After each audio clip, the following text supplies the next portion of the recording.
দর্শক, আমরা আগের পর্বে অর্থাৎ সমুদ্রতলের কৃষ্ণ গহ্বর মারিয়ানা ট্রেঞ্চ সম্পর্কে আপনাদের জানানোর চেষ্টা করেছি।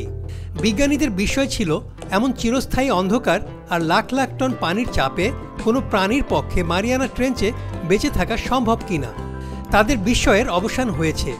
বিজ্ঞানীরা নানা অভিযান ও গবেষণায় জানতে পেরেছেন এই অসম্ভব চরম পরিবেশেও অসংখ্য প্রজাতির প্রাণী ও অণুজীব নানাভাবে অভিযোজিত হয়ে দিব্যি কোটি কোটি বছর ধরে এখানে রাজত্ব করে চলেছে। মারিয়ানা ট্রেঞ্চের গভীর অংশে এমন সব প্রাণী বাস করে যাদের দেখলে মনে হয় তারা যেন কোনো সায়েন্স ফিকশন মুভির বিচিত্র সব চরিত্র। বিজ্ঞানীরা এখন পর্যন্ত যেসব প্রাণী মোটামুটিভাবে আবিষ্কার করতে পেরেছেন তাদের মধ্যে উল্লেখযোগ্য কিছু প্রাণী সম্পর্কে আজ আপনাদের জানাবো। তো প্রিয় দর্শক, কৃষ্ণ গহ্বরে প্রাণ মারিয়ানা ট্রেঞ্চের দ্বিতীয় পর্ব দেখতে চোখ রাখুন আমার মহাকাল চ্যানেলে এবং সাবস্ক্রাইব করে বেল আইকনটি অ্যাক্টিভ করে দিন। চলুন জেনে নেওয়া যাক।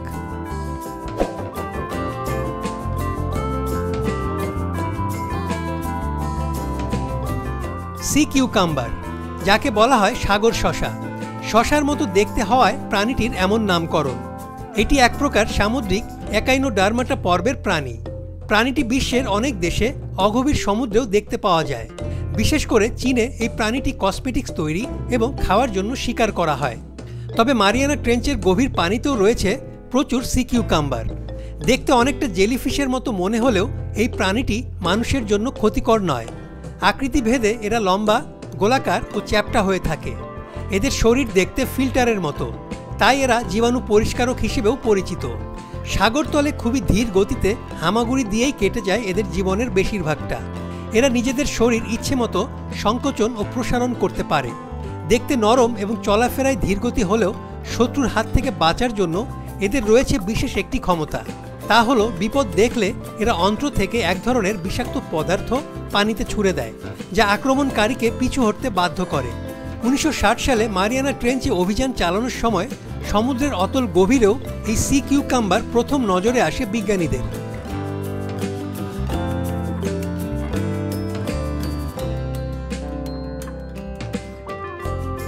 অ্যাংলার মাছ।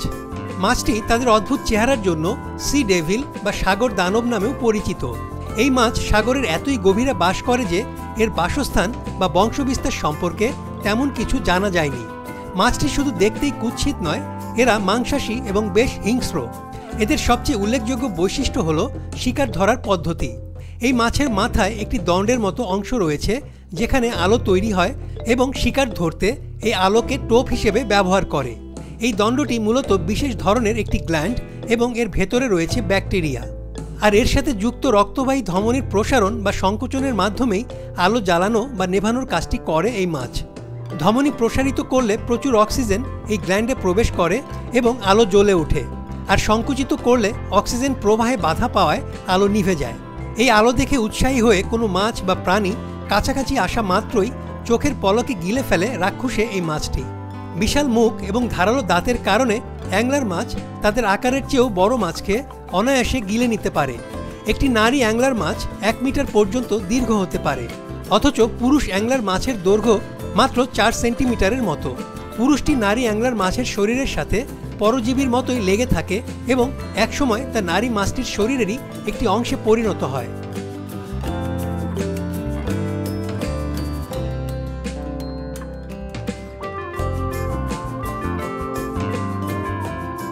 বায়োলুমিনেসেন্ট জেলিফিশ হলো এক ধরনের জেলিফিশ যারা আলো তৈরি করতে পারে। এই আলো তৈরি হয় একটি রাসায়নিক প্রক্রিয়ার মাধ্যমে যাকে বলা হয় বায়োলুমিনেসেন্স। এই প্রক্রিয়ায় একটি বিশেষ এনজাইম বিশেষ এক ধরনের অণুর সাথে বিক্রিয়ার ফলে আলো তৈরি করে। মারিয়ানা ট্রেঞ্চের গভীরে বায়োলুমিনেসেন্ট বা আলো তৈরিতে সক্ষম জেলিফিশের অস্তিত্ব আবিষ্কৃত হয়েছে মাত্র অল্প কিছুদিন আগে। 2016 সালে অনুসন্ধান চালানোর সময় এই অদ্ভুত এবং বিস্ময়কর জেলিফিশের সন্ধান পান বিজ্ঞানীরা। এরা সমুদ্রের 4000 মিটার গভীরে অন্ধকার রাজ্যে বিচরণ করে। বিজ্ঞানীদের ধারণা এরা মূলত শিকারী প্রাণী। আলো জেলে এবং লম্বা লম্বা টেন্টাকল বা কর্ষিকার সাহায্যে এরা শিকার ধরে। এই জেলিফিশের মাথায় উজ্জ্বল হলুদ অঙ্গটি প্রজননের জন্য এবং লাল অংশটি খাবার হজম করার কাজে ব্যবহৃত হয়। বেশিরভাগ জেলিফিশ প্রজাতি কোনো না কোনোভাবে আলো তৈরি করতে পারে এবং এটি তাদের জীবনের একটি গুরুত্বপূর্ণ অংশ।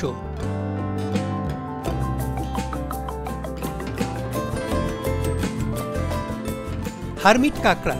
প্রথমে দেখলে এদেরকে ব্যতিক্রমী প্রজাতির কাঁকড়া বলে মনেই হয় না, মনে হয় অগভীর পানিতে বাস করা কোনো রেগুলার প্রজাতির কাঁকড়া। কিন্তু খুব কাছ থেকে পর্যবেক্ষণ করলে বোঝা যায় এদের গঠন এবং চলাফেরা অন্যদের থেকে সম্পূর্ণ ভিন্ন। এদের পাগুলো তুলনামূলক বেশ লম্বা। এদের বিশেষ বৈশিষ্ট্য হলো এক ধরনের জলজ উদ্ভিদ এরা পেছনের দুই দাঁড়া দিয়ে আঁকড়ে ধরে রাখে। এই উদ্ভিদটি হচ্ছে ফুলের মতো দেখতে এক ধরনের প্রবাল কীট, যা হারমিট কাঁকড়া ব্যবহার করে তাদের খোলসের সুরক্ষা আবরণ হিসেবে। হারমিট কাঁকড়ারা সাধারণত অন্যান্য মৃত খোলস জাতীয় প্রাণীর পরিত্যক্ত খোলসটি নিজের সুরক্ষার জন্য বয়ে নিয়ে বেড়ায়।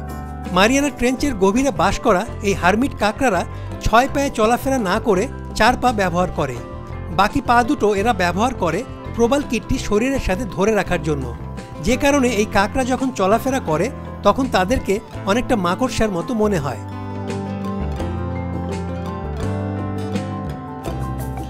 Acorn worms. 2016 সালের 30 June Mariana trench marine national monument অঞ্চলে এক অনুসন্ধান চলাকালে এই অদ্ভুত প্রাণীর দেখা মেলে। এখন পর্যন্ত সারা বিশ্বে 111 প্রজাতির অ্যাকর্ন ওয়ার্মসের অস্তিত্ব পাওয়া গেছে। এরা দেখতে অনেকটা কৃমির মতো এবং এদের শরীর নরম ও নলাকার হয়ে থাকে। কিন্তু মারিয়ানা ট্রেঞ্চের গভীরে পাওয়া উজ্জ্বল রঙের এই প্রাণীটির গঠন এবং আকৃতি এর অন্যান্য প্রজাতি থেকে শুধু আলাদাই নয়, দারুণ বিস্ময়করও বটে। উজ্জ্বল রং বিশিষ্ট এই প্রজাতির অ্যাকর্ন ওয়ার্মস দৈর্ঘ্যে 2.5 মিটার পর্যন্ত লম্বা হতে পারে। তবে সবচেয়ে বিস্ময়কর বিষয়টি হচ্ছে এরা পানির মধ্যে সাঁতার কাটার মতো ভেসে বেড়াতেও সক্ষম। এদের শরীরে পাখার মতো অঙ্গ রয়েছে, যার সাহায্যে এরা অনেক দূর পর্যন্ত ভেসে বেড়াতে পারে। এরা সাধারণত ডিম পাড়ার মাধ্যমে প্রজনন করে, কিন্তু কিছু প্রজাতির অ্যাকর্ন ওয়ার্মস উভয় লিঙ্গ হয়ে থাকে।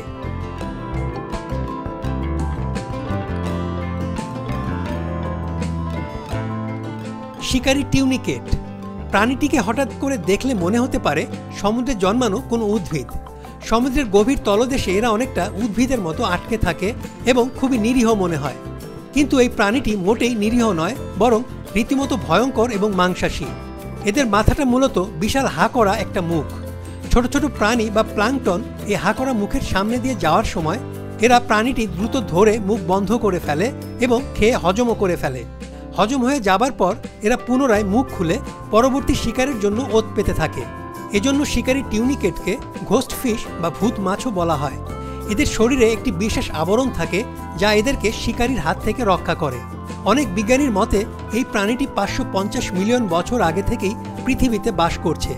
সমুদ্রের তলদেশে বা ক্লিফের গায়ে এরা আটকে থাকে অনেকটা উদ্ভিদের মতো এবং এভাবেই জীবন পার করে দেয়।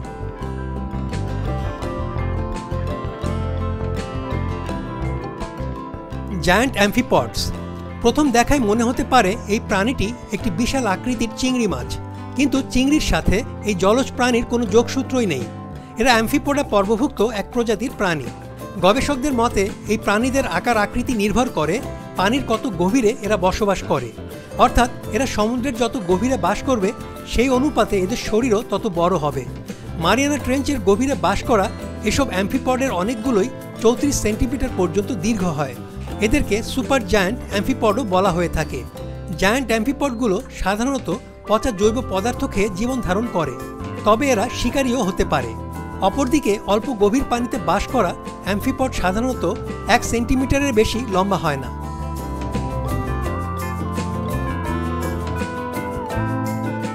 Giant grenadier. মারিয়ানা ট্রেঞ্চের গভীরে থাকা জায়ান্ট গ্রেনেডিয়ার মাছটি দেখতে বেশ অদ্ভুতুরে। এটি একটি বৃহৎ আকারের মাছ যা 1.5 মিটারেরও বেশি লম্বা হতে পারে। জীবিত বা মৃত মাছ এবং অন্যান্য প্রাণী এদের খাবার। খাবারের সন্ধানে এরা সমুদ্রের তলদেশের ওপর দিয়ে এলোমেলো ঘোরাঘুরি করে। দেখতে বিদঘুটে হলেও এই মাছ দীর্ঘদিন বেঁচে থাকে। গবেষণা থেকে জানা যায় গ্রেনেডিয়ার মাছের আয়ু 70 বছর পর্যন্ত হয়ে থাকে। মারিয়ানা ট্রেঞ্চের গভীরে পাওয়া এই জায়ান্ট গ্রেনেডিয়ার মাছের শরীরে ট্রাইমিথাইলামাইন অক্সাইড নামে এক ধরনের উপাদান প্রচুর পরিমাণে থাকে, যে কারণে এই মাছের শরীর তীব্র আষ্টে গন্ধ হয়। আর ট্রাইমিথাইলামাইন অক্সাইড অনেক গভীরে পানির প্রচণ্ড চাপ হজম করে টিকে থাকতে সাহায্য করে এদের। বিশ্বের অনেক জায়গার সমুদ্রের গভীর তলদেশে এই মাছ দেখতে পাওয়া যায় এবং অনেক দেশে এই মাছ খাবার হিসেবেও ব্যবহৃত হয়।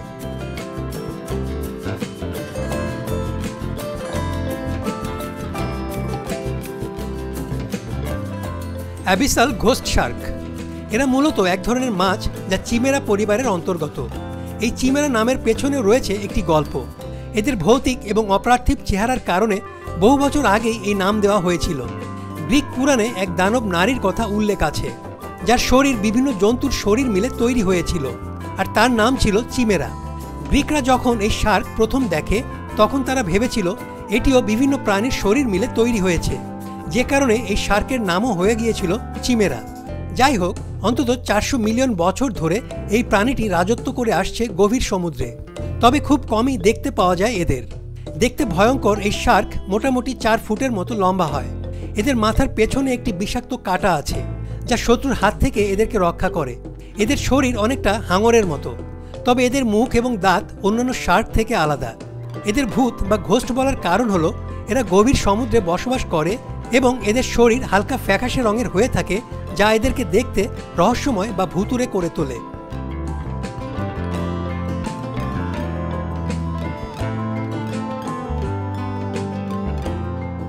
Snail fish. মারিয়ানা ট্রেঞ্চের 21,000 ফুট বা 8,000 মিটারেরও বেশি গভীরে বাস করা এই মাছটি 2014 সালে বিজ্ঞানীরা আবিষ্কার করেন। এর আগ পর্যন্ত স্নেইল ফিশের এই প্রজাতিটির অস্তিত্ব সম্পর্কে কোনো ধারণাই ছিল না বিজ্ঞানীদের। এই প্রজাতিটিকে সমুদ্রের সবচেয়ে গভীরে বাস করা জীবিত প্রাণী হিসেবে ধরা হয়। এই মাছের ত্বক খুব স্বচ্ছ প্রকৃতির এবং প্রায় গোলাপি বর্ণের হয়। দীর্ঘ পাখনা এবং ইল মাছের মতো লেজ একে দিয়েছে সম্পূর্ণ ভিন্ন এক চেহারা। এদের শরীর আঁশবিহীন। শরীরের সর্বাধিক শক্ত অংশ দাঁত এবং কানের ভেতরের হাড়। এগুলোর সাহায্যে এরা দেহের ভারসাম্য বজায় রাখে। এই বৈশিষ্ট্যগুলো এদের সমুদ্রের গভীরে বসবাস করতে সাহায্য করে। এই মাছের এক অবিশ্বাস্য ক্ষমতা রয়েছে, সেটা হলো মারিয়ানা ট্রেঞ্চের অতল গভীরে এরা লাখ লাখ টন পানির চাপ অনায়াসে সহ্য করতে পারে, যা অন্তত 1600 হাতির ওজনের সমান। অনেকে এই মাছকে ঘোস্ট ফিশও বলে থাকে।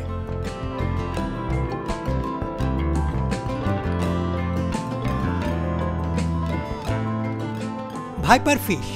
এরা গভীর সমুদ্রে সাধারণত মেসোপেলাজিক অঞ্চলে বাস করে। এদের দেহ লম্বা ও সরু এবং ধারালো বাঁকানো দাঁত থাকে। মারিয়ানা ট্রেঞ্চের গভীরে বিচরণ করা এই মাছের অস্ত্রই হচ্ছে এদের দাঁত। ধারালো এবং বিষাক্ত এই দাঁত দিয়েই শিকারকে আক্রমণ করে এরা। শিকারের পেছনে ধাওয়া করার পরিবর্তে এরা পিঠের লম্বা কাঁটা দিয়ে আলো তৈরি করে। আলোয় আকৃষ্ট হয়ে কোনো জলজ প্রাণী কাছাকাছি চলে আসলে ভাইপার ফিশ তাদের বিষাক্ত দাঁত দিয়ে আক্রমণ চালায়। দাঁতের বিষ মুহূর্তেই নিশ্চল করে দেয় শিকারকে। এদের চোয়াল এতই প্রসারিত হতে পারে যে এদের মাথা প্রায় পুরো শরীরটাকে ঢেকে ফেলতে পারে। গবেষকদের মতে ভাইপার ফিশ 30 থেকে 40 বছর পর্যন্ত বেঁচে থাকে। সাধারণত দিনের বেলা এরা নেমে যায় সমুদ্রের যত গভীরে যাওয়া সম্ভব, তবে রাতের বেলা অনেক সময় স্বল্প গভীর পানিতেও উঠে আসে।